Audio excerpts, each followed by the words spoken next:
Deirdre, are you here? Amy froze. She knew that voice. Light footsteps crossed the living and dining rooms, drawing closer to the kitchen. Deirdre, I'm just on my way to the druggist's to pick up. With nowhere to escape to, Amy found herself face to face with her sister, Jessica. Oh my God, Jessica uttered, the color draining from her face.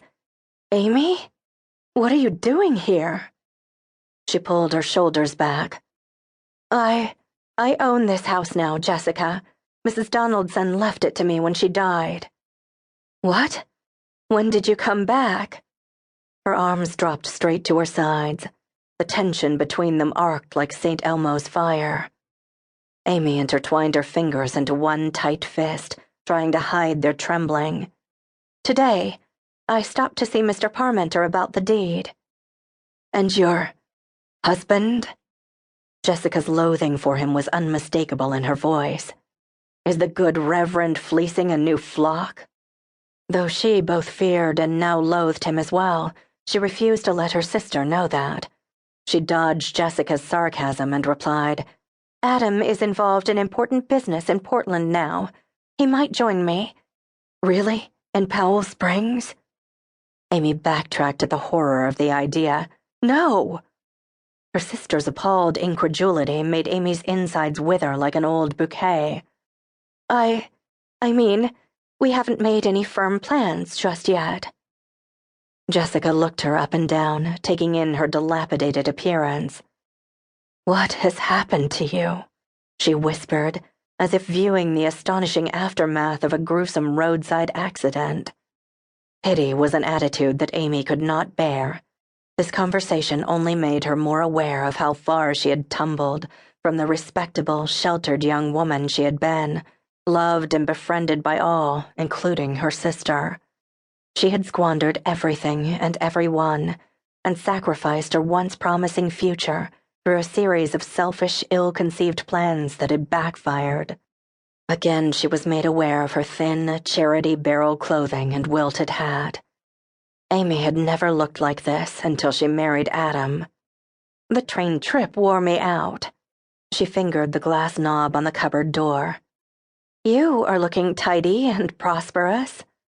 Jessica's dark blonde hair was swept into a practical but attractive style beneath a smart wool hat, and she wore her striped clinic dress under a fashionable camel coat.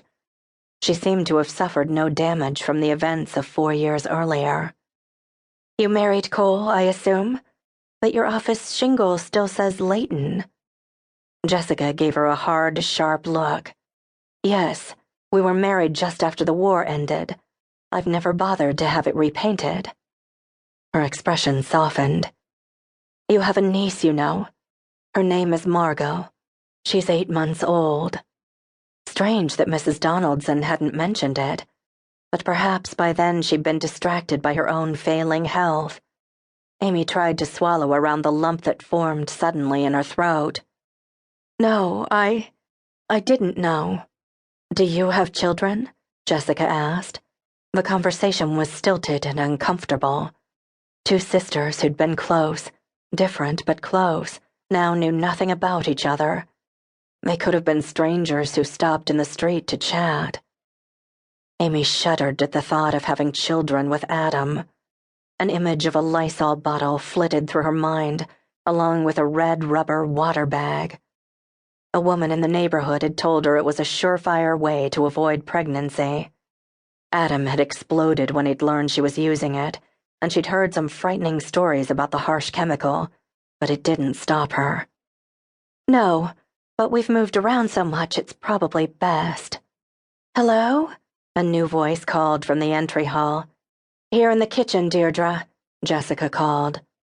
Red-haired Deirdre Gifford walked in, carrying a package from Bright's grocery.